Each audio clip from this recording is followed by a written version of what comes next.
To let 4వ భాగం. 3వ భాగంలో చనిపోయిన కమల తన భర్తతో సహా తిరిగి కనిపిస్తుంది. అది కాబోయే భర్తతో. ఆమె కొన్ని రోజులు ఆంజనేయుల వాళ్ళ ఇంట్లో విమల కంటే ముందు రెంట్కుందని చెప్తుంది. అంతా విన్న ఇన్స్పెక్టరు నరేంద్ర నిర్ఘాంతపోతారు. కథ కొనసాగుతుంది. క్రితం రోజున చదివిన వార్తే పత్రికలు ముందేసుకుని మళ్ళీ చదువుతున్నాడు. చదువుతూ దీర్ఘంగా ఆలోచిస్తున్నాడు. విమల హత్య కేసులో టాక్సీ డ్రైవర్ బాలయ్య అరెస్టు, 2 సేట్జీల దగ్గర నగలు పట్టుబడటం, వార్తల్ని వాళ్ళ ధోరణిలో అన్ని పత్రికల్లో వార్త పతాక శీర్షిక కింద వచ్చింది. 2 రోజులు గడిచిపోయాయి. 3వ రోజు ఉదయం మళ్ళీ అవే పత్రికల్ని చేతిలోకి తీసుకుని వార్త చదివి విసుగ్గా ఒక్కొక్క పేపర్ని అవతలికి విసిరేశాడు నరేంద్రలో నిరాశ నిస్పృహ చోటు చేసుకున్నాయి. అశాంతిగా గదిలో పచార్లు చేయసాగాడు. నరేంద్ర 12 గంటలకు భోజనం చేసి సిగరెట్ తాగుతూ కూర్చున్నాడు పడక కుర్చీలో. సుళ్ళు తిరుగుతూ పైకి వెళ్తున్న సిగరెట్ పొగను చూస్తూ ఏదో ఆలోచిస్తున్నాడు నరేంద్ర. ఫోన్ గణగణతో నరేంద్ర ఆలోచనలు పుట్టుక్కుని తెగాయి. చివాల్న లేచి నరేంద్ర ఫోన్ ఎత్తాడు. హలో, నరేంద్ర హియర్ అన్నాడు. నరేంద్ర, త్వరగా రావాలి నువ్వు. ఏం జరిగింది? ఫోన్లో చెబితే అయ్యేది కాదు, వెంటనే బయలుదేర్రా, 10 నిమిషాల్లో ఇక్కడ ఉండాలి అనేసి రిసీవర్ పెట్టేశాడు ఇన్స్పెక్టర్. విజయ్, త్వరగా కారు తీ. సారీ, వైట్ హార్స్ తీ. హంతకుడు దొరికాడా? తెలియదు. ఇన్స్పెక్టర్ వెంటనే రమ్మన్నాడు. విజయ్ కారు షెడ్లో నుంచి తీశాడు. నరేంద్ర సారథి వచ్చేసరికి పోలీస్ స్టేషన్లో ఇన్స్పెక్టర్ పిచ్చయ్యకు ఎదురుగా 3 మనుషులు కూర్చునున్నారు. అందులో ఒకడు బాగా బలిష్టంగా కండలు తేరి ఉన్నాడు. అతడికి 45 ఏళ్ళు ఉండొచ్చును. రెండో వాడు తెల్లటి అత్తా కోడలంచు కద్దరు దోవతి, బ్రౌన్ కద్దరు సిల్కు లాల్చీలో ఉన్నాడు. ఆ లాల్చీకి బంగారు గుండీలున్నాయి, నల్ల కళ్ళద్దాలున్నాయి.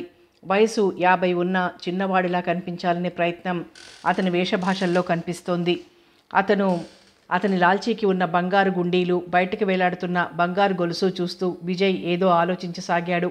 3వ వ్యక్తి బక్కగా ఉన్నాడు. సాదా దుస్తుల్లో చాలా సాదాగా ఉన్నాడు. ముఖంలో పుట్టెడంత దిగులు కనిపిస్తోంది. అతడు పోలీసుల్ని బెదిరిపోతూ చూస్తున్నాడు. అతడి తల ముగ్గుబుట్టలా ఉంది. 2-3 పళ్ళు కూడా ఊడినట్లున్నాయి. వీరు డిటెక్టివ్ నరేంద్ర, వారు వీరికి అసిస్టెంట్, పేరు విజయ్ కుమార్ అంటూ నల్ల కళ్ళద్దాల వ్యక్తికి ఇన్స్పెక్టర్ నరేంద్రను విజయ్ను పరిచయం చేశాడు.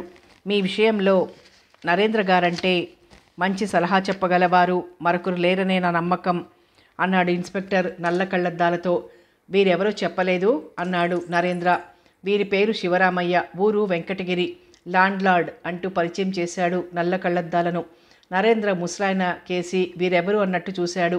వీరు మునిరత్నం, తిరుపతిలో ఉంటున్నారు. శివరామయ్య గారి మామగారు. మేనమామ? లేదు, పిల్లనిచ్చిన మామ. ఏం చేస్తుంటారు? నరేంద్ర ఇన్స్పెక్టర్ని అడిగాడు. మద్రాసులో వ్యాపారం చేసేవారట, ఇప్పుడు తిరుపతిలో ఉంటున్నారు. అసలు ఊరు తిరుపతేనట. అతడెవరు అన్నట్టు బలిష్టంగా ఉన్న వ్యక్తి కేసు చూశాడు నరేంద్ర. అతని పేరు అప్పన్న, శివరామయ్య గారి నౌకరు అన్నాడు ఇన్స్పెక్టర్. నరేంద్ర అతి మామూలు విషయాన్ని వింటున్నాడు. విజయ్ మాత్రం బ్రుగుటి ముడిచి దీర్ఘంగా ఆలోచిస్తున్నాడు. ఎదురుగా ఉన్న వాళ్లను మార్చి చూస్తున్నాడు. వీళ్లకు విమల హత్యకు ఏదైనా సంబంధం ఉన్నట్టు క్లూ దొరుకుతుందేమోనన్న ఆశతో చూస్తున్నాడు. వీరికొచ్చిన ఆపద ఏమిటట సాలోచనగా అడిగాడు నరేంద్ర. వీరి భార్య పేరు పద్మావతి. ఈ నెల 6వ తారీఖున వెంకటగిరి నుండి వెళ్ళిందట. ఏ ఊరు? తిరుపతి. పుట్టింటికి వెళ్తానని చెప్పి బయలుదేరిందట. కానీ తిరుపతికి చేరలేదట ఇంతవరకు. అంటే మునిరత్నం గారి అమ్మాయి అన్నమాట అంటూ మునిరత్నం ముఖంలోకి చూశాడు. అతను విచారంగా అవునన్నట్టు తల ఊపాడు. కళ్ళల్లో నీటి తెరలు కనిపించాయి. వాళ్ళ ఉద్దేశం ఏమైందని? ఒంటి మీద చాలా ఖరీదైన నగలున్నాయట, అందువల్ల ఎవరైనా ఐసి మధ్యలోనే అన్నాడు నరేంద్ర. మీరెప్పుడొచ్చారు? శివరామయ్యను చూసి అడిగాడు నరేంద్ర. ఎక్కడికి? ఇక్కడి కాండి, ఈరోజు ఉదయమే వచ్చాం. ఎక్కడి నుంచి వచ్చారు? వెంకటగిరి నుంచే. మీరు? మునిరత్నంని ప్రశ్నించాడు. నిన్ననే మామగారు వెంకటగిరి వచ్చారు. వెంటనే ఇద్దరం బయలుదేరి ఇక్కడికి వచ్చాం. ఉత్తరం రాశాను. ఏం రాశారు? మామగారిని రమ్మని రాశారా? కాదండి, ఉత్తరంలో నా భార్యను త్వరగా పంపించమని రాశాను. అది చూసుకుని ఆయన పరిగెత్తుకొచ్చాడు. ఎందుకలా పరిగెత్తుకొచ్చాడు? పద్మావతి తిరుపతి చేరలేదు కదండి, ఆ విషయం తెలిసే మీరు ఉత్తరం రాశారా? అబ్బే, ఆ విషయం నాకెలా తెలుస్తుంది? తిరుపతిలోనే ఉందనుకొని వారం రోజుల్లో వస్తానన్న మనిషి రాకపోవడంతో త్వరగా పంపించమని ఉత్తరం రాశాను. నా ఉత్తరం చూసుకుని పద్మావతి అక్కడ లేనందువల్ల గాబరా పడి మా మామగారు వెంటనే బయలుదేరి వెంకటగిరి వచ్చారండి అన్నాడు శివరామయ్య. మరి ఈ ఊరు ఎందుకు వచ్చారు? మీ భార్య ఈ ఊరు వచ్చినట్టు ఏదైనా ఆచూకీ తెలిసిందా? మొన్న పేపర్లో వచ్చిన వార్తను బట్టి అనుమానం కలిగి వెంటనే బయలుదేరొచ్చాం. అనుమానమా? ఏమనుమానం? ఆ హత్య చేయబడిన స్త్రీ మా పద్మావతి కానీ కాదు కదా అని. విజయ్ తను అనుకున్నట్టే జరుగుతున్నందుకు హుషారుగా ముందుకు వంగి శ్రద్ధగా వినసాగాడు. అలా ఎందుకు అనుకున్నారు? శివరామయ్య ముఖంలోకి నరేంద్ర లోతుగా చూశాడు. నల్ల కళ్ళద్దాల వలన అతని కళ్ళు కనిపించడం లేదు. అందువలన అతని ముఖంలో ఏ భావము కనిపించలేదు. నల్ల కళ్ళద్దాలు ఎందుకు పెట్టుకున్నారు అడిగాడు విజయ్. అది సందేహించాడు శివరామయ్య. చెప్పండి అన్నాడు విజయ్ డిటెక్టివ్ పోజు పెట్టి. చిన్నప్పుడు బిళ్ళంగూడ ఆడుతుంటే కర్రముక్క ఎగురొచ్చి కంట్లో గుచ్చుకుంది, కన్ను పోయింది. అద్దాలు తీయండి అన్నాడు ఇన్స్పెక్టర్. అద్దాలు తీసిన అతని ముఖం మరోలా కనిపించింది. కదలిక లేని ఎడం కనుగుడ్డుతో కొంచెం వికృతంగా కూడా అనిపించింది. వెంటనే నల్ల కళ్ళద్దాలు పెట్టేసుకున్నాడు. అందులో ఏదో రహస్యం దాగి ఉందని భావించిన విజయ్కు, ఇన్స్పెక్టర్కు కూడా నిరాశే మిగిలింది. నరేంద్ర వారి భావాలు కనిపెట్టినట్టు చిరునవ్వు నవ్వాడు. విజయ్కి ఉడుకుబోత్తనం అనిపించింది. ఈ హత్యకు గురైన స్త్రీ భార్య అయి ఉంటుందని ఎందుకనుకున్నారో చెప్పండి. మరి పద్మావతి తిరుపతి చేరలేదు కదా అండి? చేరకపోతే పద్మావతిని ఎవరో హత్య చేసి ఉంటారని ఎందుకు అనుకున్నారు? అసలు ఆమె ఇంటి నుంచి ఎప్పుడు వెళ్ళింది? ఏమని చెప్పి బయలుదేరింది? వివరంగా చెప్పండి అన్నాడు నరేంద్ర. 5వ తారీఖు సాయంత్రం గూడూరు వెళ్ళానండి. నేను వెళ్తున్నప్పుడే చెప్పింది. ఏమని? తెల్లవారుజాము బస్సులో తిరుపతి వెళ్తానని. మళ్ళీ 4 రోజుల్లో తిరిగి వస్తానన్నది. సరే వెళ్ళమని చెప్పి నేను గూడూరు వెళ్ళాను. నేను 6వ తారీఖు సాయంత్రం తిరిగొచ్చాను. తెల్లవారుజాము బస్సులో నా భార్య తిరుపతి వెళ్ళిందని మా నౌకరు అప్పన్న చెప్పాడు. ఆగి మళ్ళీ అందుకున్నాడు. 4 రోజుల్లో తిరిగొస్తానన్న పద్మావతి వారం గడిచినా తిరిగి రాలేదు. అందుకే మా మామగారికి ఉత్తరం రాశాను. ఆయన ఉత్తరం చూసుకుని బయలుదేరొచ్చాడు. పద్మావతి అసలు తిరుపతి చేరలేదని చెప్పాడు. వెంటనే 2 రోజుల క్రితం పేపర్లో వచ్చిన వార్త చదివి ఇలా బయలుదేరొచ్చాం. ఆ వార్తకు పద్మావతికి ఎలా సంబంధం ముడిపెట్టారు? అదేనండి, నగల వివరాలు ఇచ్చారుగా, అవి చదివితేనే ఆ చనిపోయిన స్త్రీ మా పద్మావతేనని అనుమానం కలిగింది. అది అనుమానం కాదు, ఖచ్చితంగా ఆమె చంపబడిందని తెలిసొచ్చారు. అందుకు కారణం నగలేనా అడిగాడు నరేంద్ర. అవునండి, డైమండ్ నెక్లెస్, ఇయర్ రింగ్స్, వజ్రపు టుంగరం అవన్నీ మా ఆవిడలాగే ఉన్నాయి. అవన్నీ ఆమె ఊరికి వెళ్తూ పెట్టుకెళ్ళింది అన్నాడు శివరామయ్య విచారంగా. వీడు విచారిస్తున్నది పెళ్ళాం పోయినందుకా లేక నగలు పోయినందుకా మనసులోనే అనుకున్నాడు విజయ్. ఇన్స్పెక్టర్, మీ దగ్గరున్న నగలు చూపించండి, గుర్తుపడతారేమో చూద్దాం అన్నాడు ఇన్స్పెక్టర్తో నరేంద్ర. హెడ్డు, ఆ నగలు పట్రా హెడ్డుకు పురమాయించాడు ఇన్స్పెక్టర్. హెడ్ కానిస్టేబుల్ సింహాచలం ఇనప్పెట్టె తాళం తీసి నగలు బల్ల మీద పెట్టాడు. అందరి చూపులు నగల మీదే నిలిచాయి. కొద్ది నిమిషాలు. చేతిలోకి తీసుకుని చూడొచ్చా అండి ఆతృతగా అన్నాడు శివరామయ్య. అలాగే. వజ్రాల నెక్లెస్ చేతిలోకి తీసుకుని ఆదుర్దాగా తిప్పి తిప్పి చూస్తున్నాడు శివరామయ్య. వీడి ఆత్రం చూస్తుంటే ఆ చచ్చింది వీడి పెళ్ళామేననిపిస్తోందనుకుంటా తేలిగ్గా నిట్టూర్చాడు ఇన్స్పెక్టర్. దాదాపు కేసంతా ముగిసినట్టుగానే ఆనందపడిపోతూ, ఇన్స్పెక్టర్ గారు, ఈ నెక్లెస్ మా పద్మావతిదే అండి అన్నాడు శివరామయ్య. మళ్ళీ వజ్రపు టుంగరం, చెవికమ్మలు కూడా తీసుకుని జాగ్రత్తగా పరిశీలించి బల్ల మీద పెట్టి నిట్టూర్చాడు శివరామయ్య. అవన్నీ మీవేనా? అవునండి, ఈ నగలు మా పద్మావతివే అన్నాడు శివరామయ్య. అందుకు సాక్ష్యం అన్నాడు ఇన్స్పెక్టర్. ఏమిటి ఇన్స్పెక్టర్ గారు, మా వస్తువులు కాని వాటిని మావని చెప్పి కొట్టేయడానికి వచ్చిన బాపత అనుకుంటున్నారా మమ్మల్ని? తీవ్రంగా ఉంది శివరామయ్య కంఠస్వరం. అలా బాధపడితే లాభం లేదయ్యా. డిటెక్టివ్ గారు అడిగిన ప్రశ్నలకి సమాధానం చెప్పాలి. అందువలన మీకే ఉపయోగం. మావనే చెబుతున్నాగా. అంత నా మాట మీద నమ్మకం లేకపోతే మా అప్పన్నను అడగండి. అప్పన్న పిలవకుండానే ముందుకొచ్చాడు. నగలు కేసు చూశాడు కొద్ది క్షణాలు. అవును ఇన్స్పెక్టర్ గారు, ఆ నగలు పద్మావతమ్మ గారు ఊరికెడుతూ పెట్టుకెళ్ళినవే అన్నాడు అప్పన్న. మునిరత్నం నెక్లెస్ చూస్తూ అయ్యో నా తల్లి అంటూ దుఃఖించాడు. శివరామయ్య గారు, ఇక మీరు అప్పన్న వెళ్ళొచ్చు. రేపు ఉదయం ఒకసారి రండి. ఈ నగల గుర్తింపులో మీ వాగ్మూలం అవసరం. హంతకుడుగా అనుమానించబడుతున్న బాలయ్య మీద ఛార్జ్షీట్ తయారు చేస్తాను అన్నాడు డిటెక్టివ్ నరేంద్ర. అలాగేనండి అని శివరామయ్య మునిరత్నం వైపు తిరిగి లేవండి వెళ్దాం అన్నాడు. లేవబోతున్న మునిరత్నంని కూర్చోండి అన్నాడు నరేంద్ర. మునిరత్నం కూర్చున్నాడు. పాపం మునిరత్నం గారిని చూస్తుంటే జాలేస్తుంది. ఎంతైనా కన్న తండ్రి మనసు కదా, బాధలో ఉన్నారు. మరికొన్ని వస్తువులు వీరికి చూపించాల్సి ఉంది. ఈ షాక్ నుండి రికవరీ అయ్యాక చూపించడం మంచిది అన్నాడు శివరామయ్యతో. అంతవరకు మేము ఉంటాంలేండి, మాకేమీ తొందర పనులు లేవు. అమ్మ శివరామయ్య, గట్టివాడివే అనుకున్నాడు విజయ్ అతన్ని చూస్తూ. మీరు వెళ్ళండి, మీరు లేకుండా ఆయన్ని కొన్ని ప్రశ్నలు వెయ్యాలి అన్నాడు నరేంద్ర గంభీరంగా. పాపం ఆయనకు దారి తెలియదు, మొదటిసారి వచ్చాడు హైదరాబాద్కు. మేం బయట వరండాలో కూర్చుంటాంలేండి అన్నాడు శివరామయ్య. అక్కర్లేదు, మీరు వెళ్ళండి, మునిరత్నం గారిని మేం హోటల్ దగ్గర డ్రాప్ చేస్తాం అన్నాడు నరేంద్ర. శివరామయ్య సందేహిస్తూనే బయటికి వెళ్ళాడు. అతడు వెనకే అప్పన వెడుతుంటే దీక్షగా చూశాడు నరేంద్ర. వాళ్ళు వెళ్ళాక ఇన్స్పెక్టర్ని విజయ్ని కూడా బయటకు వెళ్ళమని సైగ చేశాడు. ఇద్దరూ ఓ క్షణం నరేంద్రని ఎగాదిగా చూసి బయటికి వెళ్ళారు. మనవాడు ఉచ్చు వేశాడని అనుకుంటున్నాను అన్నాడు ఇన్స్పెక్టర్ విజయ్తో. విజయ్ ఏదో సీరియస్గా ఆలోచిస్తూ ఇన్స్పెక్టర్ అన్న మాటలు వినిపించుకోలేదు. మునిరత్నం కళ్ళు తుడుచుకొని ఎదురుగా కూర్చుని ఉన్న నరేంద్రను చూశాడు. నీరు నిండిన అతడి కళ్లకు నరేంద్ర కదిలిపోయిన ఫోటోగ్రాఫ్లా కనిపించాడు. మళ్ళీ కళ్ళు తుడుచుకున్నాడు. నరేంద్ర జాలిగా అతడి ముఖంలోకి చూశాడు. ఒక్కసారిగా దుఃఖం కట్టలు తెంచుకున్నట్టు కుమిలి కుమిలి ఎడవసాగాడు. అందరూ జాలిగా చూస్తూ ఉండిపోయారు. నరేంద్ర దీర్ఘాలోచనలో మునిగి ఉన్నాడు. నరేంద్ర లేచాడు. రెండో గదిలో పచార్లు చేసి మునిరత్నం ముందాగి భుజం మీద చేయి వేసి, ఊరుకోండి, ఏడిస్తే చచ్చిన వాళ్ళు రారు. నీ కూతుర్ని చంపిన వాడి మీద పగ తీర్చుకో, వాడిని ఉరికంబం ఎక్కించు, అప్పుడు నీ గుండె చల్లబడుతుంది.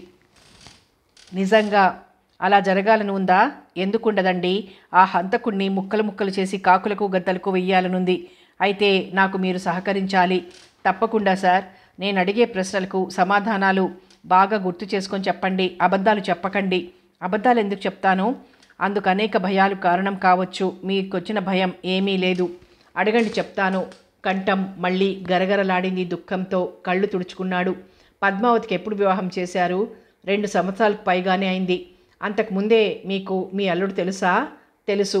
ఎలా తెలుసు? అప్పుడు నేను మద్రాసులో జార్జ్ టౌన్లో ఉండేవాడిని. బియ్యం వ్యాపారంలో కమిషన్ ఏజెంట్గా ఉండేవాడిని. ఆ వ్యాపారం చేస్తున్న రోజుల్లోనే శివరామయ్య నాకు పరిచయం అయ్యాడు. ఈ వ్యాపారానికి అతడికి ఏం సంబంధం? అతడికి అప్పుడు బియ్యం హోల్సేల్ కొట్టు ఉండేది. నెలకు 2-3 సార్లు వెంకటగిరి నుంచి వచ్చి తనిఖీ చేసుకుని పోయేవాడు. అలా ఆయనతో అయిన పరిచయం మా మధ్య స్నేహంగా మారింది. శివరామయ్యకు 2 ఏళ్ల క్రితం వరకు పెళ్లి కాలేదా? అయింది, కానీ 3 ఏళ్ళైంది అతని భార్య చనిపోయి. అంటే పద్మావతిని రెండో పెళ్లి వాడికి ఇచ్చారన్నమాట. ఏం చేస్తాను, అప్పట్లో నాకు అంతకంటే గత్యంతరం లేకపోయింది. కమిషన్ వ్యాపారంలో దెబ్బతిన్నాను, కొన్ని అప్పులు కూడా అయ్యాయి. అంటే మీకు బొత్తిగా ఆస్తి లేదా? బొత్తిగా లేదని కాదు, అయినా కట్నాలు గుమ్మరించి పెళ్లి చెయ్యలేను. రెండో పెళ్ళే గాని శివరామయ్య మరీ వయసు మళ్ళిన వాడు కాడు. ఆయనకు పిల్ల నచ్చింది. అంటే పద్మావతికి శివరామయ్య నచ్చలేదా? మధ్యలోనే అందుకుని ప్రశ్నించాడు నరేంద్ర. నరేంద్ర ప్రశ్నకు శివరామయ్య గురించి ఆలోచనలోకి జారిపోయాడు మునిరత్నం. నాకంతకంటే గత్యంతరం లేకపోయింది, నా బాధలు కూడా తీర్తాయని అతనికి ఇచ్చాను. నరేంద్ర మధ్యలోనే ఆపి, అంటే కన్యాశుల్కం తీసుకున్నారన్నమాట. ఎంత మాట అన్నారు సార్, నాకు మద్రాసులో ఉన్న అప్పులు తీర్చాడు. నేను మళ్ళీ తిరుపతి, అదే మా సొంత ఊరు చేరుకున్నాను. ఐసి, నరేంద్ర గంభీరంగా తనకు తానే అనుకున్నట్టుగా అన్నాడు. కానీ ఇంత ఘోరం జరుగుతుందని కలలో కూడా అనుకోలేదు అన్నాడు శేషయ్య కళ్ళు తుడుచుకుంటూ. ఏడ్చే మగవాడిని, నవ్వే ఆడదాన్ని నమ్మకూడదన్నారు. దొంగ వెధవ, మాటకు ముందు కళ్ళనీళ్లు పెట్టుకుంటున్నాడు ఆడదానిలాగా. నాకు వీడిని చూస్తుంటే అనుమానంగా ఉంది, విజయ్ ఇన్స్పెక్టర్తో గుసగుసగా చెప్పాడు. నాకైతే వాడిని చూడగానే అనుమానం వేసింది. అందుకనే మనవాడు ఆ ఇద్దరిని పంపించి ఈ ముసలి నక్కను ఉచ్చులో ఇరికిస్తున్నాడు సమాధానమిచ్చాడు. ఎంత చిన్నగా మాట్లాడినా ఇన్స్పెక్టర్ మాటలు నరేంద్రకు వినిపించి తలతిప్పి చూశాడు. విజయ్, పిచ్చయ్య తప్పు చేసిన వాళ్లల్లా మళ్ళీ వరండాలోకి వెళ్ళిపోయారు. మీ అమ్మాయికి ఇష్టమైన వాడికిచ్చి పెళ్లి చేసి ఉండాల్సింది. మీరు డబ్బుకు ఆశపడ్డారు, ఫలితం అనుభవించింది మీ కూతురు పద్మావతి. మునిరత్నం ముఖం చిన్నబోయింది. కళ్ళల్లో మళ్ళీ నీరు తిరిగింది. ఏడవడానికి సిద్ధంగా ఉన్నాడు. నిజం చెప్పండి, బతికుండగా మీరు మీ కూతురికి అన్యాయం చేశారు. కనీసం చనిపోయిన అమ్మ ఆత్మశాంతించాలని మీకుంటే నా ప్రశ్నలకు దాచకుండా నిజమైన సమాధానాలు చెప్పాలి. హంతకుణ్ణి ఉరికంబం ఎక్కించకపోవడం మీరిచ్చే ఇన్ఫర్మేషన్ మీద ఆధారపడి ఉంటుంది. అడగండి సార్, నా కూతుర్ని చంపినవాడు ఉరికంబం ఎక్కితే గాని నా మనసు శాంతించదు బాబు. పైపంచతో కళ్ళొత్తుకున్నాడు. పద్మావతి ఎవరిని ప్రేమించింది? మునిరత్నం తుళ్ళిపడ్డాడు. అబ్బే అదేం లేదండి, నా బిడ్డ చాలా మంచిది. నరేంద్ర పకపక నవ్వాడు. మీ బిడ్డ చెడ్డదని నేను అనటం లేదు. వయసులో ఉన్న ఆడపిల్ల ఎవరినైనా ప్రేమించడం చెడ్డ పని కాదు. అలాంటిదేం లేదండి, నీళ్లు నమిలాడు మునిరత్నం. మీరు అబద్ధమాడుతున్నారు. ఆమె ఎవరినో ప్రేమించింది. అంతవరకు నాకు స్పష్టంగా తెలుసు. మీకు తెలుసా? ఆశ్చర్యంగా అడిగాడు. అవును తెలుసు, దాచడానికి ప్రయత్నించకు. నిజం చెప్పు, ఆమె ఎవరిని ప్రేమించింది? గద్దించినట్లు అడిగాడు నరేంద్ర. మునిరత్నం నరేంద్ర కంఠంలోని కాఠిన్యానికి కొద్దిగా జంకినట్టయ్యాడు. మీ నుంచి దాయాల్సిందేమీ లేదు, చెప్తాను. చెప్పండి, భయపడకండి. ఉన్నదున్నట్లుగా చెప్పడం మీకే మంచిది. పద్మావతి పెళ్లి కాకముందు రాజశేఖరం అనే కుర్రాన్ని ప్రేమించింది. మేం మద్రాస్ అన్నా పిళ్ళై కోయిల్ స్ట్రీట్లో అద్దె ఇంట్లో ఉండేవాళ్ళం. మా పక్కనే ఉన్న వాటాకు సంబంధించిన గదిలో ఉండేవాడు. ప్రెసిడెన్సీ కాలేజీలో చదువుతూ ఉండేవాడు. వాళ్ళిద్దరికీ ఎలా పరిచయమై ఎంతకాలమైందో నాకు తెలియదు. ఒకరోజు నేను అనుకోకుండా సమయం కాని సమయంలో ఇంటికొచ్చాను. సాధారణంగా ఆ సమయంలో నేను ఇంటికి రాను. నేను వచ్చేసరికి పద్మావతి రాజశేఖరం గదిలో ఉంది అని ఆగాడు. చెప్పండి. వాళ్ళ వ్యవహారం చాలా దూరం పోయిందని గ్రహించాను. అందుకే ఇంకా ఆలస్యం చేస్తే లాభం లేదనుకుని వెంటనే శివరామయ్యకిచ్చి పెళ్లి చేశాను. ఆమె అందుకు అంగీకరించిందా? ఓ పట్టాన ఒప్పుకోలేదు. చేసుకోనని మొరాయించింది. ఎలాగో బలవంతాన పెళ్లి జరిపించాను అన్నాడు మునిరత్నం. నరేంద్ర అతడి కళ్ళల్లోకి గుచ్చి చూశాడు. అతడు కళ్ళు తుడుచుకుంటూ ఉండటం వల్ల తాను ఆశించిన భావాలను చూడలేకపోయాడు నరేంద్ర.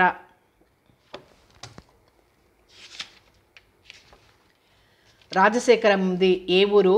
సూళ్ళూరుపేట. అందంగా ఉంటాడా? చాలా. అల్లరిచిల్లరగా ప్రవర్తిస్తాడా? అబ్బే లేదండి, చాలా మంచివాడు అనేసి నాలుగు ఖర్చుకున్నాడు మునిరత్నం. వాళ్ళ నాన్న ఏం చేస్తుంటాడు? సూళ్ళూరుపేట తాలూకా ఆఫీసులో గుమాస్తాగా చేస్తున్నాడు వాడి నాన్న, కసిగా అన్నాడు మునిరత్నం. శివరామయ్య గారు ఉత్తరం రాయడం వల్లేగా మీకు పద్మావతి మాయమైనట్టు తెలిసింది అన్నాడు నరేంద్ర. అవునండి, ఉత్తరం చూశాకే తెలిసింది. ఏమని రాశాడు? మీరే చూడండి అంటూ జేబులో నుంచి ఉత్తరం తీసిచ్చాడు మునిరత్నం. కూతురు చనిపోయిన దుఃఖంలో ఉన్నా మీకు చాలా శ్రమిచ్చాను. మునిరత్నం ఇచ్చిన ఉత్తరం జేబులో పెట్టుకున్నాడు. ఇక నన్ను పంపిస్తారా అండి? అలాగే. ఇన్స్పెక్టర్ని విజయ్ని లోపలికి పిలిచాడు. వాళ్ళ వెనక్కి హెడ్ కానిస్టేబుల్ సింహాచలం కూడా వచ్చాడు. ఇన్స్పెక్టర్, వీరి హోటల్కు పంపించండి అన్నాడు నరేంద్ర. హెడ్ జీప్లో నువ్వు వెళ్ళు, హోటల్ దగ్గర వదిలేసిరా. అలాగే సార్. సెల్యూట్ కొట్టి బయటికి వెళ్ళాడు హెడ్. మునిరత్నం దీర్ఘంగా నిట్టూర్చి లేచి నిల్చున్నాడు. నరేంద్ర ఏదో ఆలోచిస్తున్నాడు. ఆగు. వాకిలికేసి 2 అడుగులు ముందుకు వేసిన మునిరత్నానికి వెనక నుంచి పులి గర్జించినట్లయి ఆగిపోయాడు. రా, వచ్చి కూర్చో. తీవ్రంగా ఉంది అతని కంఠం. మునిరత్నం కాళ్ళు భూమి మీద ఆనడం లేదు. ఎలా వచ్చి కూర్చున్నాడో అతడికే తెలియదు. ముఖం నిండా చెమట, బెదురు చూపులు. ఈ అకస్మాత్తు నరేంద్ర పరివర్తనకు ఇన్స్పెక్టర్ పిచ్చయ్యకు, అసిస్టెంట్ విజయ్కి కూడా మతిపోయినట్టుగా అయింది. ఒకరి మొహంలోకి ఒకరు అయోమయంగా చూసుకున్నారు. నరేంద్ర ముఖం కోపంతో ఎర్రబడింది. అది తెచ్చిపెట్టుకున్న కోపమని ఓ క్షణం పరిశీలనగా చూడగానే విజయ్కి అర్థమైంది. మనవాడు వీడిని కూడా ఉచ్చులో బిగించబోతున్నాడు అన్నట్టుగా ఇన్స్పెక్టర్ ముఖంలోకి చూసి తేలిగ్గా నవ్వాడు. ఇన్స్పెక్టర్ అర్థమైందన్నట్టుగా తల ఊపాడు. పద్మావతి మీ స్వంత కూతురా? మునిరత్నం తుళ్ళిపడ్డాడు, గాబరా పడ్డాడు. వెంటనే తమాయించుకున్నాడు. అదేం ప్రశ్నండి? సమాధానం చెప్పు. అంతవరకు బహువచనంలో మునిరత్నాన్ని సంబోధించాడు. ఇప్పుడే ఏకవచనంలో ప్రారంభించాడు. అంటే ఇతడు కూడా క్రైమ్లో భాగస్వామిగా ఉండాలి ఆలోచిస్తున్నాడు విజయ్. అవునండి, పద్మావతి నా కూతురే. ఈ ముసలాడి దగ్గర నిజం కక్కించడం అంత తేలిక కాదని నరేంద్రకి అతన్ని చూడగానే అర్థం చేసుకున్నాడు. అందుకే శివరామయ్యని అప్పన్నను ముందు వెళ్ళమన్నాడు. ముసలాడు గ్రంథసాంగుడిలా ఉన్నాడు అన్నాడు ఇన్స్పెక్టర్ చిన్నగా విజయ్ చెవి పక్కగా మూతిపెట్టి. మీకెంతమంది పిల్లలు? 2 అనేసి గాబరాగా 3 అన్నాడు. నరేంద్ర అతని ముఖంలోకి సీరియస్గా చూశాడు. మీ పిల్లల్ని మీరే మర్చిపోయినట్టున్నారు. అదేంటండి అలా అంటారు? ఎవరైనా కన్నవాళ్లను మర్చిపోతారా? అదే నేను అంటున్నది. కన్నవాళ్లను మర్చిపోరు. పెంచిన వాళ్లను కాదు, కొన్నవాళ్లను మర్చిపోతారు. మునిరత్నం తత్తరపడ్డాడు. వీలైనంత వరకు తన తత్తరపాటును పైకి కనిపించకుండా జాగ్రత్త పడ్డాడు. ముందు 2 తర్వాత 3 అన్నారేం? అతని కళ్ళల్లోకి తీవ్రంగా చూశాడు. మునిరత్నం చూపులు నేలకు వాలాయి. డిటెక్టివ్ చూపుల్ని తట్టుకోలేనట్టుగా. మీ ఇద్దరు పిల్లలు మగపిల్లలా ఆడపిల్లలా? ఇద్దరు కాదు, ముగ్గురు. సరే, ముగ్గురు ఆడపిల్లలేనా? కాదు, ఇద్దరు ఆడపిల్లలు, ఒక మగపిల్లవాడు. పద్మావతి అందరికంటే చిన్నది. ఐసీ సాలోచనగా అన్నాడు నరేంద్ర. మీ అబ్బాయి ఏం చేస్తున్నాడు? ఇన్స్పెక్టర్ అడిగాడు.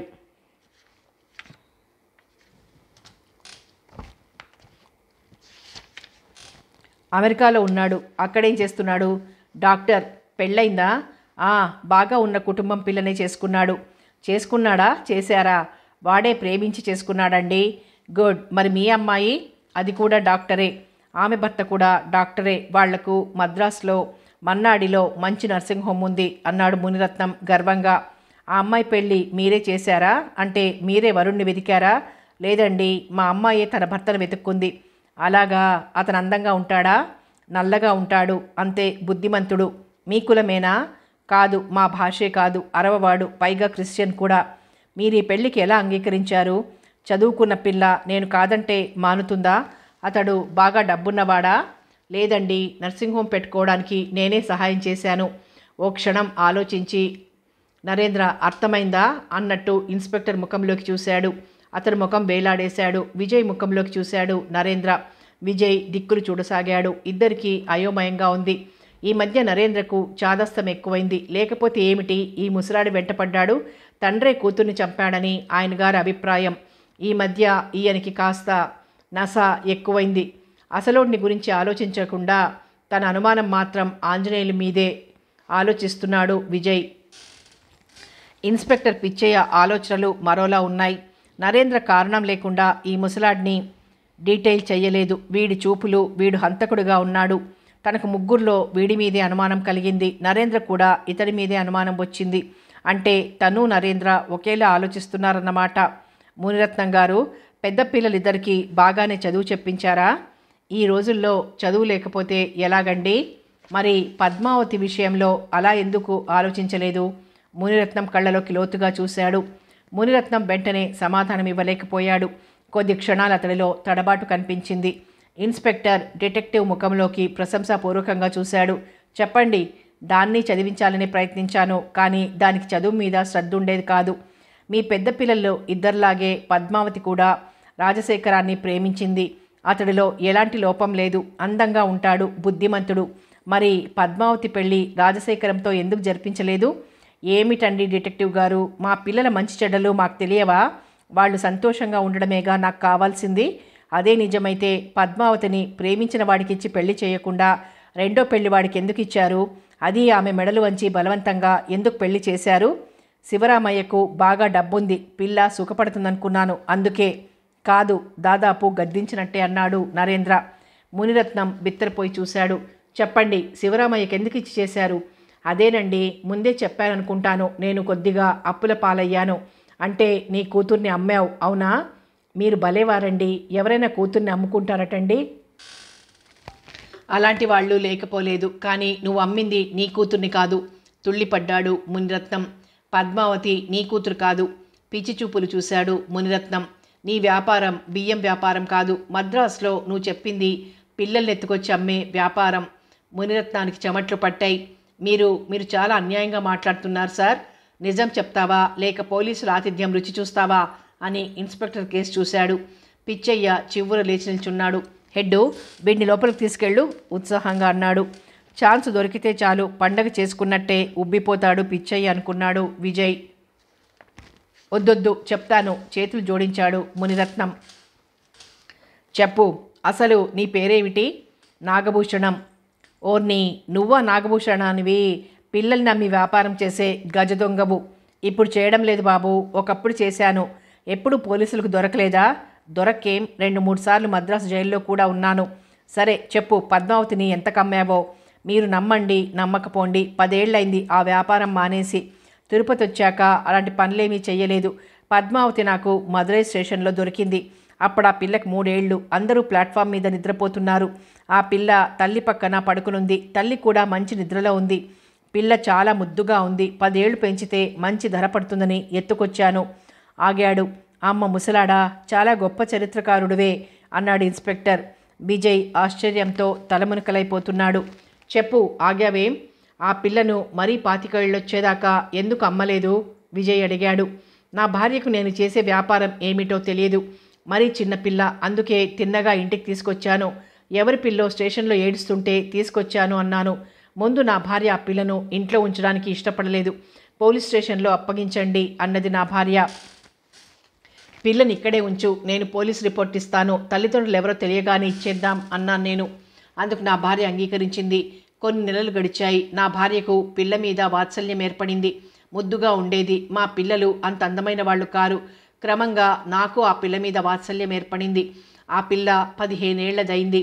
నా భార్య ఆరోగ్యం మంచిది కాదు. ఇంటి చాకిరి అంతా చేసేది. ఆ పిల్లకు 16 ఏళ్ళు వచ్చేసరికి నా భార్య పోయింది. పద్మావతే ఇంటి బాధ్యత చూసుకునేది. పద్మావతికి మీరు తల్లి తండ్రి కారని తెలుసా? చాలా కాలం తెలియదు. ఆ తర్వాత తెలిసినా ఆ విషయం గురించి ఎప్పుడూ నా దగ్గర ప్రస్తావించలేదు. ఎంత బాగా చూసుకున్నా కన్నబిడ్డల్ని చూసినట్టు చూడలేకపోయాం. అందుకే ఆమెకు చదువు చెప్పించాలనే ఆలోచన కూడా రాలేదు. నిట్టూర్చాడు నాగభూషణం. అమెరికా వెళ్ళిన నా కొడుకు మేం గుర్తులేం. నా కూతురు తన నర్సింగ్ హోమ్, తన సంతానం అదే లోకం. నా గురించి పట్టించుకునేది కాదు.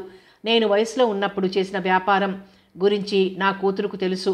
అది నన్ను లోపలే అసహించుకునేది. ఆ అసహ్యం వయసుతో పాటు పెరిగిందే కానీ తరగలేదు.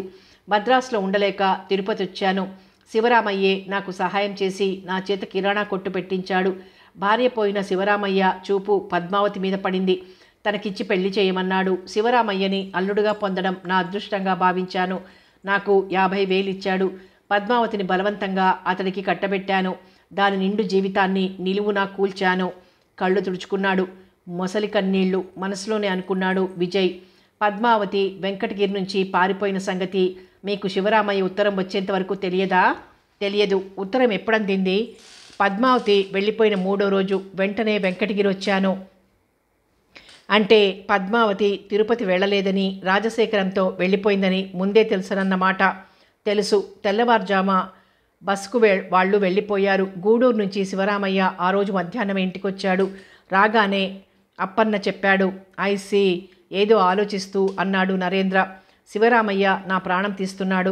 తను నాకిచ్చిన 50,000 తిరిగి ఇవ్వమంటున్నాడు. నగలు కూడా పోయాయి కనుక మొత్తం ₹1,00,000 ఇవ్వమంటున్నాడు. ఇవ్వకపోతే నా గత చరిత్ర బయట పెడతానని బెదిరించాడు. అంతలో నగల వర్ణన పేపర్లో చదివాం. అవి పద్మావతివేనని, పద్మావతిని ఎవరో హత్య చేశారని అర్థం చేసుకున్నాం. అందుకే వెంటనే బయలుదేరొచ్చాం. పద్మావతిని ఎవరు హత్య చేశారో చెప్పగలరా? తెలియదండి. నాకు తెలియదు. తెలిస్తే వాడిని నేనే చంపేసేవాడిని. పెంచిన ప్రేమంటే ఏమిటో నాకు పద్మావతిని ఎవరో హత్య చేశారని విన్నాక అనుభవంలోకి వచ్చింది. నేను కిరాతకుణ్ణే. ఆడపిల్లల శరీరాన్ని బజార్లో ఉప్పు చింతపండులా అమ్మాను. దుర్మార్గుణ్ణి. నాలోనూ మానవత్వం ఉందని ఇప్పుడే తెలిసింది. వెక్కి వెక్కి ఎడవసాగాడు నాగభూషణం. ఆపు నీ దొంగ ఏడ్పులు. కర్ర బల మీద కొట్టాడు ఇన్స్పెక్టర్. నరేంద్ర చేతి సైగతో ఇన్స్పెక్టర్ ఆపాడు. ఇక మీరు వెళ్ళొచ్చు. కానీ ఒక్క విషయం. ఏమిటండి? నేనేం ప్రశ్నలు వేశానో శివరామయ్యకు తెలియనివ్వకండి. అలాగేనండి. నీకు హంతకుణ్ణి శిక్షించాలనుందా? ఉంది. అయితే మాకు సహకరించాలి. తప్పకుండా. ఇన్స్పెక్టర్, నాగభూషణం గారిని హోటల్ దగ్గర దింపిరా అన్నాడు నరేంద్ర. నరేంద్రకు పిచ్చి పట్టింది. దొరికిన క్రిమినల్ని వదిలేయమంటాడేం అనుకున్నాడు ఇన్స్పెక్టర్. హోటల్లో దించమంటారా? సందేహంగా చూస్తూ అడిగాడు ఇన్స్పెక్టర్. తీసుకెళ్ళండి, చాలా పొద్దుపోయింది. వెళ్ళండి నాగభూషణం గారు అన్నాడు నరేంద్ర. నాగభూషణం లేచి ఇన్స్పెక్టర్ వెనక బయటికి వెళ్ళాడు. Police jeep దూసుకుపోయింది. నరేంద్ర లేచాడు. విజయ్ అప్పటికే కారులో స్టీరింగ్ దగ్గర కూర్చున్నాడు. నరేంద్ర కారు ఎక్కి విజయ్ పక్కన కూర్చుని అతని ముఖంలోకి చూశాడు. వైట్ హార్స్ తార్ రోడ్డు మీద దూసుకుపోతోంది. విజయ్ ముఖం చాలా గంభీరంగా ఉంది. విజయ్ అలా ఎందుకున్నాడో అర్థమైన నరేంద్ర ముసిముసి నవ్వులు నవ్వుకున్నాడు. అవంతి, అవంతి. విజయ్ కారు షెడ్లో పెట్టి లోపలికి వస్తూనే రాధను పిలిచాడు. ఏమిటి బావా, ఎందుకలా అరుస్తావు? అరుస్తున్నది నేను కాదు. అలాగే ఏది చూడని అంటూ విజయ్ భుజాల మీదుగా అటు ఇటు తను కూర్చున్న వెనక ఏదో వెతుకుతున్నట్టు నటించింది అవంతి. ఏమిటి చూస్తున్నావు? నా వెనక ఎవరూ లేరు. మీ అన్నయ్య అప్పుడే గదిలోకి దూరినట్టున్నాడు. అది కాదు, నన్ను కేకలు పెట్టింది ఎవరా అని చూస్తున్నాను.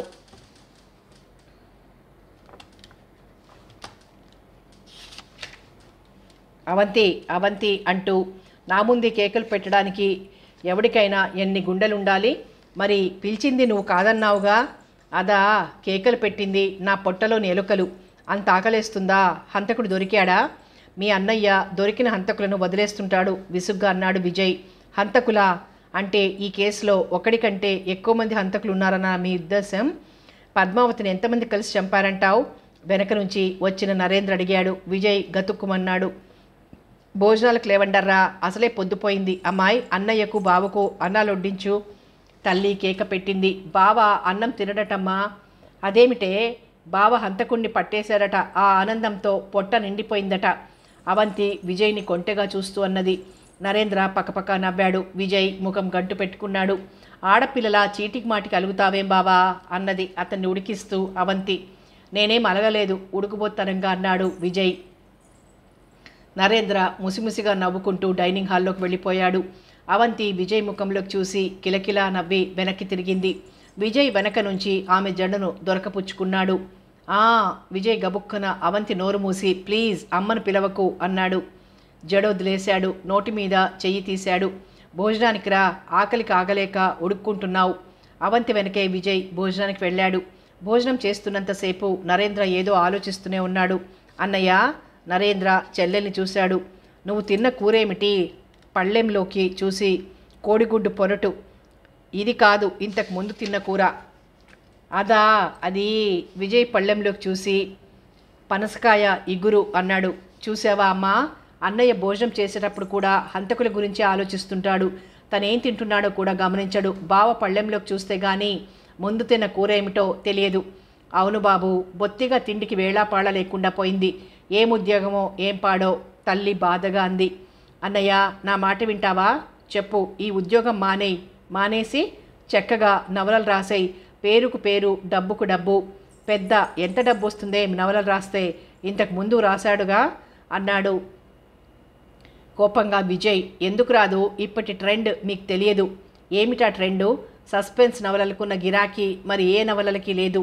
ఇప్పుడు అన్నయ్య రాస్తేనా? రచయిత గారి చెల్లెలనని గొప్పగా చెప్పుకోవాలని నీ ఆరోటం నాకు తెలియదా ఏం? ఈ ట్రెండు ఎంతకాలం ఉంటుంది గనక ఇది పోతే? మా అన్నయ్య ఏ సబ్జెక్ట్ తీసుకున్నా బ్రహ్మాండంగా రాస్తాడు. రాధా అవంతి విజయ్ని వెక్కిరించింది. నరేంద్ర తన ఆలోచనల్లో ఉండి వారి సంభాషణ వినడం లేదు. ఒక్కసారిగా ఏదో తట్టినట్టు విజయ్ త్వరగా భోజనం ముగించు అన్నాడు. ఏం మళ్ళీ వెళ్ళాలన్నయ్య? అవునమ్మా, సూళ్ళూరుపేట వెళ్ళాలి. ఇప్పుడా? విజయ్ అడిగాడు. అవును ఇప్పుడే. చేయి కడుక్కొని నరేంద్ర ఫోన్ దగ్గరికి వెళ్ళాడు. అన్నయ్య వెళ్తాడు, నువ్వుండిపో బావా గుసగుసగా అన్నది అవంతి. ఎందుకు? నేను లేకపోతే నిద్ర పట్టదా? అల్లరిగా అన్నాడు. పోబావా, నువ్వు మరీను. అమ్మ వస్తున్నట్టుంది. అమ్మ రాదు, ఈ పాటికి గుర్రు పెట్టేసి ఉంటుంది. ఇప్పుడేగా వెళ్ళింది. అమ్మ మంచం మీద మేను వాలిస్తే చాలు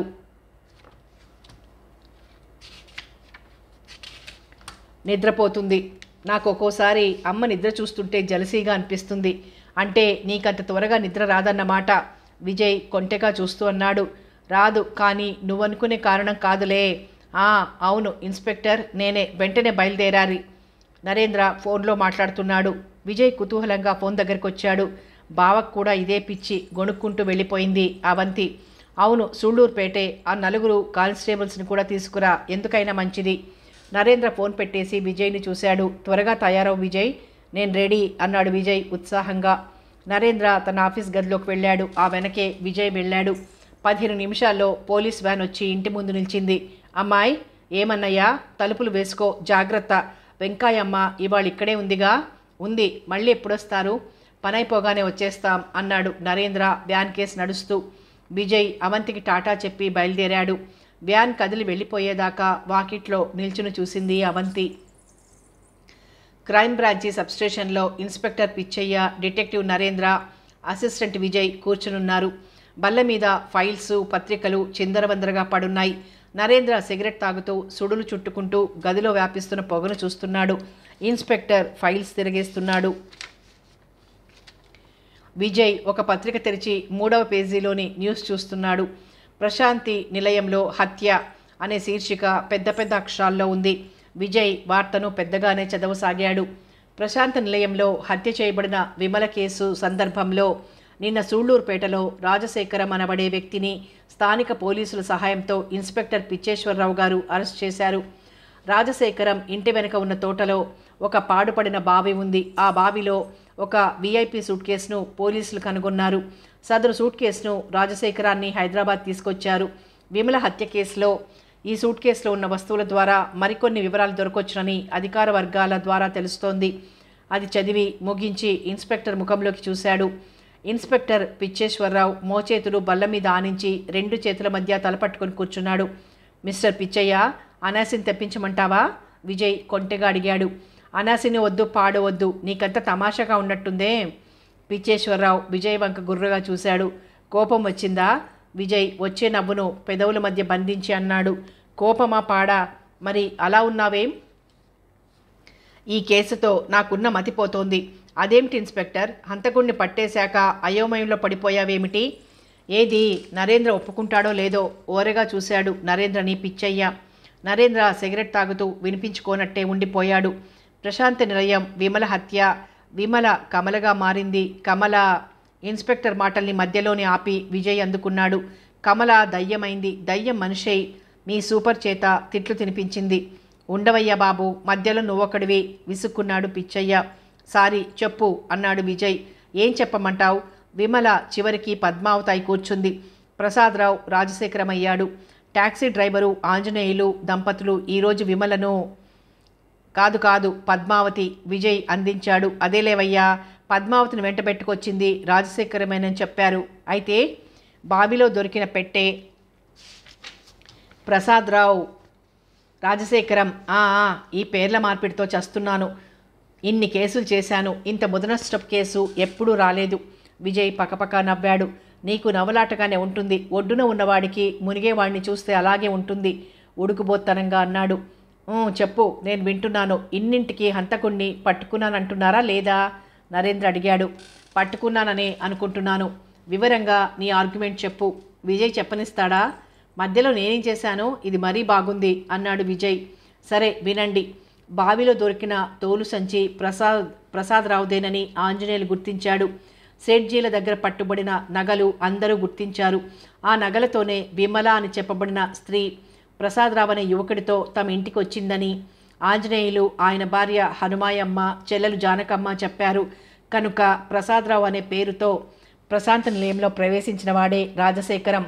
విమలే పద్మావతిని హత్య చేసింది రాజశేఖరమని తేలిపోయింది అని నరేంద్ర కేసు చూశాడు జంకుగా. నరేంద్ర పెదవుల మీద హాస్యరేఖ లీలామాత్రంగా కదిలి మాయమైంది. ముఖం గంభీరంగా మారింది. ఇన్స్పెక్టర్ కేసి తీక్షణంగా చూశాడు. ఇన్స్పెక్టర్, నువ్వు చెప్పిన సాక్ష్యాధారాల ప్రకారం రాజశేఖరమే హంతకుడు అనేది తప్ప మిగతావన్నీ రుజువు చేయొచ్చు. ఇన్స్పెక్టర్కి ఏడుపు వచ్చినంత పనైంది. ఏడ్చినట్లుంది. రాజశేఖరం హంతకుడుగా రుజువు చేయలేకపోతే మిగతా రుజువు చేయడం వల్ల లాభం ఏమీ లేదు అన్నాడు విజయ్. అదే కదా నా ఏడుపు. ఇంత స్పష్టంగా రాజశేఖరం హంతకుడని తెలుస్తున్నా నరేంద్ర ఒప్పుకోడు. ఎలా చావడం? ఇన్స్పెక్టర్, నేను చెప్పేది తాపీగా విను. చెప్పు. కుర్చీలో ముందుకు జరిగి కూర్చున్నాడు inspector Pitcheswara Rao. Rajasekharam diamond necklace ఒక్కటే అమ్మినట్టు సేట్ చెప్పాడు. అవును. హత్య చేయబడిన స్త్రీ తాలూకు మిగతా నగలు బాలయ్య అమ్మినట్టు సేట్ ధన్పత్లాల్ చెప్పాడు. అవును. రాజశేఖరం పద్మావతిని హత్య చేసి నగలన్నీ వదిలేసి ఒక్క నెక్లెస్ మాత్రమే తీసుకెళ్ళాడంటావా? అదే నిజమైతే అలా చెయ్యడానికి కారణం? ఇన్స్పెక్టర్ ముఖంలోకి చూశాడు నరేంద్ర. పిచ్చయ్యకు నెత్తిమీద కొట్టినట్టయింది. మాట్లాడలేదు. ఆలోచిస్తూనే ఉండిపోయాడు. పోనీ బాలయ్యే పద్మావతిని హత్య చేశాడనుకుందాం. నగలన్నీ తీసుకుని డైమండ్ నెక్లెస్ వదిలేశాడనుకుందామా? అలా ఎందుకు చేసుంటాడు? పిచ్చయ్య పిచ్చిగా చూశాడు. లేక వీళ్ళిద్దరూ కలిసి చేసి నగలు పంచుకునుంటారా? పిచ్చయ్య చివ్వున తలెత్తాడు. కరెక్ట్ నరేంద్ర. రాస్కెల్స్ ఇద్దరూ కలిసి ఒక అబల ప్రాణాలు తీశారు అన్నాడు ఇన్స్పెక్టర్ పిచ్చయ్య. విజయ్ ఆలోచనలో పడ్డాడు. ఇంపాసిబుల్ అన్నాడతను. ఏమిటి ఇంపాసిబుల్? రెట్టించాడు ఇన్స్పెక్టర్. ఇద్దరూ కలిసి హత్య చేయడం ఎందుచేత అలా అనుకుంటున్నావు అడిగాడు నరేంద్ర. అలా అయితే రాత్రి 11-12 గంటల మధ్య హత్య జరిగితే బాలయ్య పారిపోయి రాజశేఖరం మాత్రమే తెల్లవారిన దాకా ఎందుకుంటాడు? కరెక్ట్. ఆంజనేయులు చూసేట్టు బయటికి ఎందుకు వెళ్తాడు రాజశేఖరం? నరేంద్ర మాట్లాడుతూ ఉండగానే విజయ్ అడ్డొచ్చి పద్మావతి బతికి ఉన్నట్టే ఆంజనేయుల్ని నమ్మించడానికి ఎందుకు ప్రయత్నించాడు అన్నాడు. ఇది మరీ బాగుంది విజయ్. తను హంతకుడిగా గుర్తింపబడకుండా ఉండటానికి అన్నాడు మధ్యలో అందుకుని పిచ్చయ్య. మీ ఇద్దరూ కాసేపు మౌనంగా ఉండి నేను చెప్పే విషయాల గురించి మెదడు ఉపయోగించి ఆలోచించండి.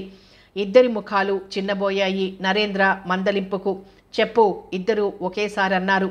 రాజశేఖరం బాలయ్యను ఒకసారి మాత్రమే చూసినట్టు, అది హోటల్లోంచి పద్మావతితో ప్రశాంత నిలయానికి వచ్చినప్పుడు మాత్రమే చూశానంటున్నాడు. Am I correct? కరెక్ట్. కానీ బాలయ్య రాజశేఖరాన్ని ప్రశాంత నిలయానికి తీసుకురాలేదని 2 సార్లు, అంటే ఆ రోజు సాయంకాలం బంగారు కొట్ల దగ్గరకు తీసుకెళ్లానని, తెల్లవారి స్టేషన్కి కూడా తన టాక్సీలోనే తీసుకెళ్లానని అంటున్నాడు. ఆగి ఇన్స్పెక్టర్ ముఖంలోకి చూశాడు నరేంద్ర. కానీ రెండో టాక్సీ వాడు కూడా రాజశేఖరం తన టాక్సీలోనే స్టేషన్కి వెళ్ళాడని చెప్తున్నాడుగా. అందుకే ఒకే పోలికలో 2 వ్యక్తులున్నారని నేనంటే నువ్వు నవ్వావు అన్నాడు ఇన్స్పెక్టర్. ఇంకా నయం, 3 రాజశేఖరాలు ఉన్నారు అన్నావు కాదు అన్నాడు విజయ్. 2 లేరు, 3 లేరు, రాజశేఖరం ఒక్కడే. బాలయ్య రాజశేఖరాన్ని ఒకసారి కంటే ఎక్కువ చూసినట్టు ఆధారాలు లేవు. అవునన్నాడు సాలోచనగా ఇన్స్పెక్టర్. 2 పద్మావతిని హత్య చేసినట్టు ఒప్పుకోవడం లేదు అన్నాడు విజయ్. అలా ఒప్పుకుంటారా? మా ఆతిథ్యం ఇచ్చే తీరులో ఇస్తే గానీ ఒప్పుకోరు. పోలీసులు కొట్టారు అంటారు, కానీ కొట్టకపోతే ఒక్కడైనా తన అపరాధాన్ని ఒప్పుకుంటాడా అన్నాడు ఇన్స్పెక్టర్. మీ దెబ్బలకి తట్టుకోలేక చెయ్యని తప్పు చేశామని ఒప్పుకునే వాళ్ళు లేరా? ఉన్నారనుకో. అనుకోవడం ఏమిటి, అలాంటి వాళ్లే ఎక్కువ. కోర్టుల్లో నిజానిజాలు బయటపడతాయిగా. విజయ్ నవ్వాడు. ఎందుకు నవ్వుతున్నావు? ఉలికిపాటుతో అడిగాడు ఇన్స్పెక్టర్ పిచ్చేశ్వరరావు. కోర్టులో నిజానిజాలు తేల్తాయంటే నవ్వొచ్చిందిలే అన్నాడు విజయ్. అసలు విషయానికి రండి. నగలు వాళ్లే అమ్మినట్టు సాక్ష్యం ఉన్నా 2 అంగీకరించడం లేదు. నగలు తామే అమ్మినట్టు ఒప్పుకుంటే హత్యా నేరం కూడా తమపై పడుతుందని వాళ్ల భయం. ఆగి ఇన్స్పెక్టర్ ముఖంలోకి ఓ క్షణం చూసి మళ్లీ ప్రారంభించాడు నరేంద్ర. ఇందులో ఎవడు హంతకుడు? ఓ క్షణం ఆగి, 2 హంతకులేనా? అవును, 2 కలిసే ఈ హత్య చేశారు ఖచ్చితంగా అన్నాడు ఇన్స్పెక్టర్. అందుకు ఆధారాలేమిటి? ఎలా రుజువు చేస్తావు అడిగాడు నరేంద్ర. ఇన్స్పెక్టర్ పిచ్చయ్యకు జుట్టు పీక్కోవాలనిపించింది. టోపీ తీసి మళ్లీ పెట్టుకున్నాడు జుట్టు పీక్కోకుండానే. ఆంజనేయులు, హనుమాయమ్మ, జానకమ్మ 3 మనిషి పైకి పోయినట్టు 3 విభిన్న సమయాలు చెప్తున్నారు. నరేంద్ర, వాళ్లే అబద్ధం చెప్పారని ఎందుకు అనుకోకూడదు? వాళ్లకు అవసరం ఉందా? ఉంటే ఎందుకున్నది అనే ప్రశ్న తల ఎత్తినప్పుడే వాళ్లను అనుమానించాలి. ఊరికే ప్రతి వాళ్లను అనుమానిస్తూ పోతే ఏ ఒక్క కేసు మనం పట్టుకోలేం అన్నాడు నరేంద్ర. విజయ్కు నరేంద్ర ఆర్గ్యుమెంట్ నచ్చలేదు. కానీ సమాధానం తోచక మౌనంగా ఉండిపోయాడు. సరే, ఆ 3 చెప్పిన ప్రకారం 2 భిన్న సమయాల్లో వెళ్ళిన 2 రాజశేఖరం, బాలయ్య అని అనుకోవచ్చు. మరి 3వ వాడు? విజయ్ నరేంద్ర ముఖంలోకి చూశాడు. అదే అడగబోతున్నాను. 3వ వాడెవడు? ఆ 3లో పద్మావతిని చంపిందెవరు? ఇన్స్పెక్టర్, ఇప్పుడు చెప్పు, హంతకుడెవడో తెలిసిపోయాక కూడా నేను కేసును అనవసరంగా సాగదీస్తున్నానని కదా నీ అభిప్రాయం? ఇన్స్పెక్టర్ సమాధానం ఇవ్వలేదు. చెప్పు, ఆ 3వ వాడెవడు? 3లో హంతకుడెవడు? తీవ్రంగా ఇన్స్పెక్టర్ ముఖంలోకి చూశాడు నరేంద్ర. నరేంద్ర, ఆ 2వ టాక్సీ డ్రైవర్, అదే ఆ ముసలాడి పాత్ర ఏమిటి ఈ కేసులో? తనేదో కొత్త క్లూన్ లాగినట్టు ధీమాగా ప్రశ్నించాడు విజయ్. పిచ్చయ్య మెదడులో ఓ మెరుపు మెరిసింది. ముఖం విప్పారింది. కళ్ళు మిలమిలలాడాయి. దారం కొస దొరికింది. దాన్ని పట్టుకొని ముందుకెళ్ళొచ్చు అనుకున్నాడు. విజయ్ కేసి ప్రశంసాపూర్వకంగా చూశాడు inspector. There you are Vijay, వాడే, ఆ ముసలాడే 3వ వాడు అన్నాడు ఇన్స్పెక్టర్ నరేంద్రను చూస్తూ. నరేంద్ర సిగరెట్ వెలిగించుకోవడంలో ఉండి సమాధానం ఇవ్వలేదు. పిచ్చయ్యే మళ్ళీ అందుకునన్నాడు. వాడిని, అదే ఆ ముసలాడికి నగలమ్మిన డబ్బులో సరైన వాటా అందినట్టు లేదు. మొత్తం నగల తాలూకు డబ్బులు 2 కొట్టేశారు. దాంతో వాడికి కడుపు మండిపోయింది. హత్యా రహస్యం బయటికి కక్కేశాడు. అలాగా, వాడు మిగతా 2లో ఎవరు హంతకుడో చెప్పాడా? నరేంద్ర నవ్వుతూ ప్రశ్నించాడు. పిచ్చేశ్వరరావుకు పచ్చి వెలక్కాయ గొంతుకు అడ్డం పడినట్టయింది. పక్క చూపులు చూడసాగాడు. లేవండి, టైం అయింది, మెజిస్ట్రేట్ కోర్టుకు వెళ్ళాలిగా అంటూ లేచి నిల్చున్నాడు నరేంద్ర. సింహాచలం, ఆ పెట్టె తీసుకో, హెడ్డును పురమాయించాడు ఇన్స్పెక్టర్. సూళ్లూరుపేటలో రాజశేఖరం ఇంటి వెనక బావిలో దొరికిన పెట్టె తీసుకొని అందరూ మెజిస్ట్రేట్ కోర్టుకు బయలుదేరారు. కథ కొనసాగుతుంది.